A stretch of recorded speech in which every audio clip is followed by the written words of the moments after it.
pero a los hombres los orienta desde dentro, mediante la razón, que conociendo con su luz la natural ley eterna de Dios, es capaz de indicar al hombre la justa dirección de su libre actuación.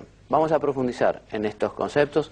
Esta cita es de la Veritatis Splendor, un documento precioso del Papa Juan Pablo II, que les recomiendo vivamente, que nos regaló el Papa Juan Pablo justamente para poder volver a recordar unas verdades fundamentales en materia moral, ¿no? Y el Papa justamente nos describe algunos errores teológicos y lo llama así, y dice que efectivamente aquello no concuerda con la fe católica. Les recomiendo que, si pueden, no es un documento muy difícil de leer ni de comprender, lo pueden encontrar en el sitio del Vaticano o en cualquier librería católica. Repito, se llama Veritatis Splendor, o sea, el esplendor de la verdad, ¿no? Bueno, entonces existe una ley moral natural, que, por un lado, tenemos la ley eterna. Si me lees, por favor, Mónica, la ley eterna, se llama ley eterna al plan de la sabiduría de Dios para conducir toda la creación de acuerdo con la naturaleza de cada criatura a su fin. Entonces, la ley eterna es el plan de Dios para toda la creación, y la ley moral natural es la participación del hombre en la ley eterna. Es la forma de cómo el hombre vive esa ley eterna. Y seguimos explicando. Léeme, por favor. Es la misma luz de la razón que permite distinguir el bien del mal y manda hacer el bien y evitar el mal para atender a Dios, nuestro fin último. O sea que Dios ha querido poner en el corazón del hombre una ley natural que justamente le ayuda a poder saber qué es lo que está bien, qué es lo que está mal. Evidentemente el hombre puede profundizar en la búsqueda de esa verdad y de ese bien, o puede también, porque la libertad lo permite, darle la espalda a la verdad, darle la espalda a lo bueno y terminar quizá engañándose y oscureciendo así su conciencia. Pero Dios ha querido que el hombre, al nacer, al venir al mundo, tenga marcado en su corazón qué es lo que está bien. Por eso cualquier persona, aunque no conozca los mandamientos, sabe que está mal matar, que está mal mentir, que está mal levantar falso testimonio, que está mal robar, etcétera, etcétera, etcétera. Porque esa ley la tiene el hombre en su corazón, Dios se la puso para que pueda justamente caminar por el camino del bien, por el camino de la verdad. ¿Qué características tiene esta moral natural? Bueno, es una ley universal, porque como la naturaleza del hombre no varía, bueno, pues eso es inmutable en realidad, es inmutable porque la naturaleza del hombre no varía, entonces no cambia la ley moral. Y es universal porque es para todos los hombres de todos los tiempos, de hoy, de ayer y de siempre. Y también es obligatoria, porque esto efectivamente es un camino que nos ha mandado Dios. Algunos se preguntará, bueno, pero ¿por qué Dios mandó que nosotros vivamos de esta manera? Y no sé, el día de mañana quizás se lo podamos preguntar, pero Dios nos mandó fundamentalmente porque quiere nuestra felicidad. Dios no es arbitrario. Hay personas que dicen, no, el mundo es muy lindo, pero ya Dios con sus mandamientos nos complica la existencia. Y no es verdad, no es así, porque lo que nos complica la existencia es el apartarnos de Dios, el pecado, el desobedecerlo. Cuando uno va por el camino de la verdad y del bien, tiene les repito, esa alegría, esa paz, esas ganas de vivir.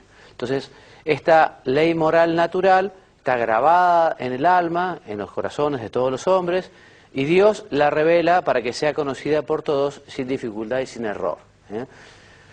Bueno, entonces, ¿cómo ha ido Dios revelando también estas verdades? Muchas veces, ya les digo, verdades naturales, porque efectivamente Dios a todos los hombres les ha mostrado que tienen que vivir según la verdad, que no tienen que mentir, que no tienen que robar, que no tienen que matar. Pero Dios igual se ha revelado, Dios se ha manifestado a los hombres.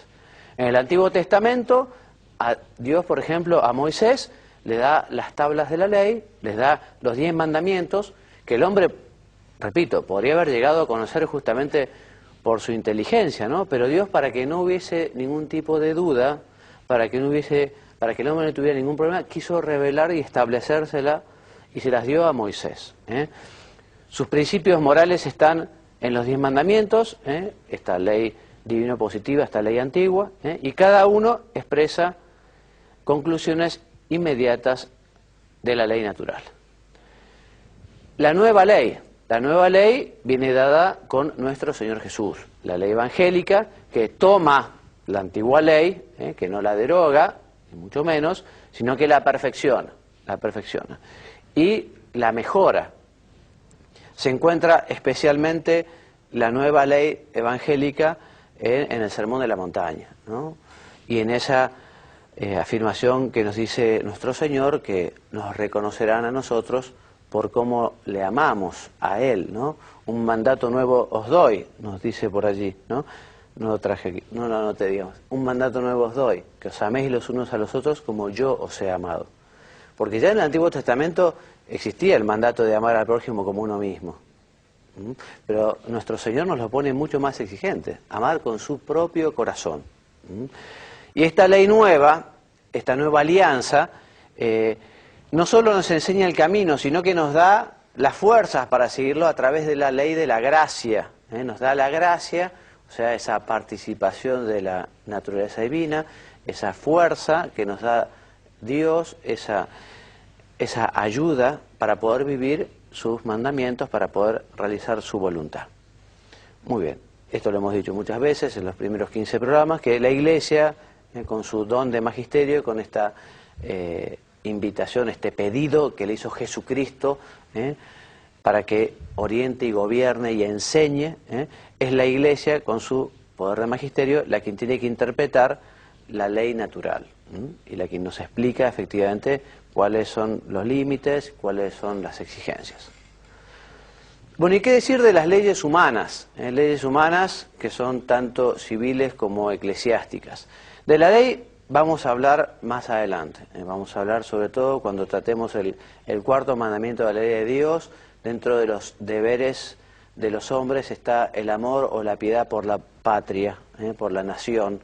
Entonces vamos a hablar de las obligaciones de los ciudadanos, las obligaciones de los cristianos para con su país.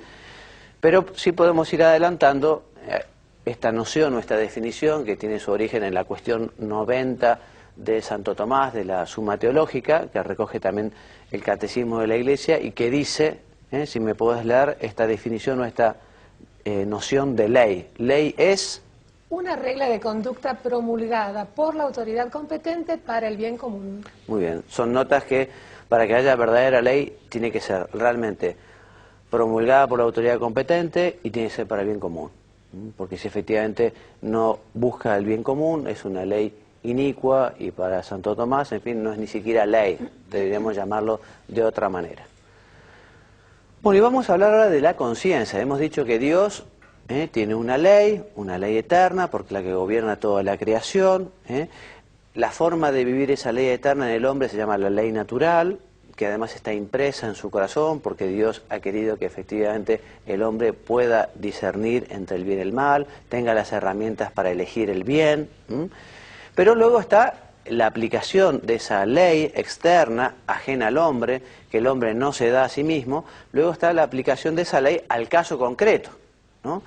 Entonces, efectivamente, allí comienza a jugar lo que llamamos la conciencia.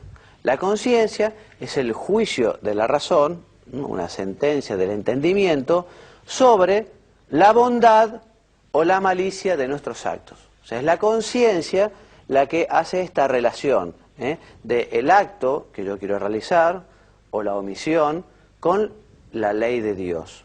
Entonces compara. ¿Y esto está de acuerdo a la ley de Dios o es contrario a la ley de Dios? Entonces la ley moral requiere de algo que la haga concreta. La aplicación de la ley general al caso específico lo realiza la conciencia.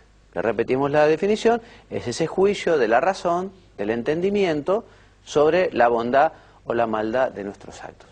Como ya veremos, efectivamente dependerá que ese juicio sea erróneo o sea cierto, si efectivamente la conciencia conoce la ley de Dios y elige también que ese acto esté de acuerdo a lo que Dios gobierna. En fin, de estos temas son los que vamos a hablar ahora en este momento.